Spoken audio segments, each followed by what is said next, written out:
2001ஆம் ஆண்டு நடிகர் திலகம் சிவாஜி கணேசன் மரணமடைந்த போது அப்போதைய பிரதமராக இருந்த வாஜ்பாயிடம் மதிமுக பொதுச் செயலாளர் வைகோ சிவாஜிக்கு பாரத ரத்னா விருது வழங்க வேண்டும் என்ற கோரிக்கை வைக்கிறார். ஆனால் வாஜ்பாய் இறந்தவர்களுக்கு பாரத ரத்னா விருது தருவதில்லை என்று மத்திய அரசு முடிவு செய்துவிட்டது, அதனால் சிவாஜிக்கு வழங்க இயலாது என்று கூறினார்.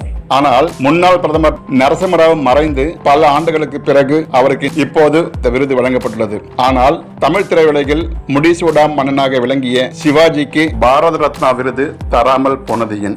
இத்தனைக்கும் தேசிய ஒருமைப்பாட்டை வளர்ப்பதற்காக பாடுபட்ட சுதந்திர போராட்ட தியாகிகளை கண்முன் கொண்டு வந்தவர் சிவாஜி. அப்படிப்பட்ட ஒரு நடிகருக்கு பாரத ரத்னா விருது தராமல் போனது ஏன்? சிவாஜிக்கு அந்த விருதை பெற தகுதி இல்லையா, அல்லது அந்த விருது சிவாஜிக்கு கொடுப்பதற்கு தகுதி இல்லாமல் போனதா, அல்லது சிவாஜி ஒரு தமிழன் என்பது காரணமா? ஒரு சிறந்த தேசியவாதியான சிவாஜிக்கு சிறப்பு செய்ய முடியாத மத்திய அரசு தன்னைத்தானே அவமானப்படுத்திக் கொண்டது.